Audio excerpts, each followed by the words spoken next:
Questions about a defense fund that has been set up by Governor Walker. The governor announced on Friday that he created this fund to pay for the attorneys representing him in a Milwaukee County investigation.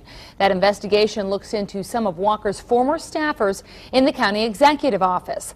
5 former aides have been charged for a number of reasons, including alleged election and fraud violations. Based on the rules, Walker has to be under criminal investigation himself to set up that fund in question.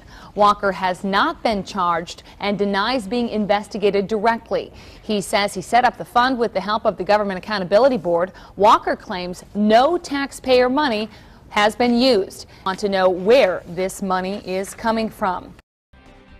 Kelly Rindfleisch was one of 6 people convicted following a secret John Doe investigation that closed last year in Milwaukee County. Emails from the investigation released Wednesday included one from Walker dated May 14, 2010. He was reacting to a media report about a different county staff member who quit after posting comments on online political stories. Walker's response: "We cannot afford another story like this one, and that means no laptops, no websites." Another email ties Walker to the use of a secret email system using a wireless router in his county office. Democrats question if Governor Walker was really unaware of the illegal activities.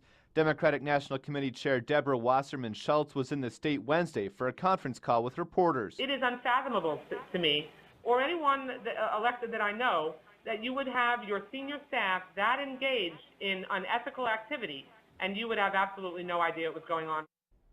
Now, a secret investigation involving Governor Walker is still ongoing. That probe is reportedly looking into fundraising and other activities by Walker's campaign and other conservative groups. Today's documents were released after several requests by state media organizations. If you want to read them, as I have been, go to fox11online.com. Click on this story on the homepage. Good evening, everyone. Today's disclosure ends a multi-year investigation that ended in convictions for some of Walker's close Milwaukee aides. And those convictions ranged from campaign finance fraud to embezzlement. Fox 11's Kelly Schlicht has our balanced coverage and takes a look at what's next.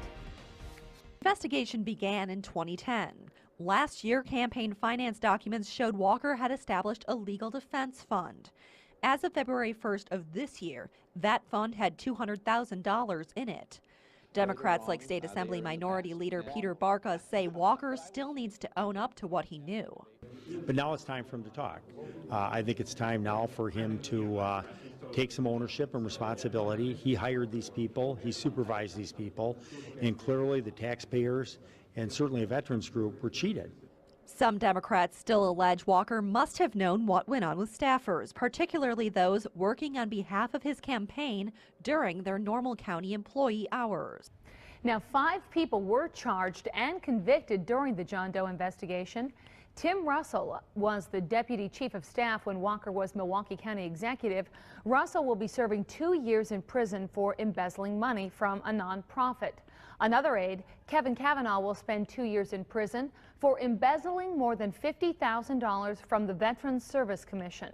Darlene Wink is sentenced to a year's probation for working on Walker's gubernatorial campaign while on county time. And Kelly Rindfleisch will get 6 months for the same thing, 6 months in jail for the same thing, doing campaign work on county time. Finally, William Gardner was sentenced to 2 years probation. That was for laundering campaign donations and going over campaign fund limits.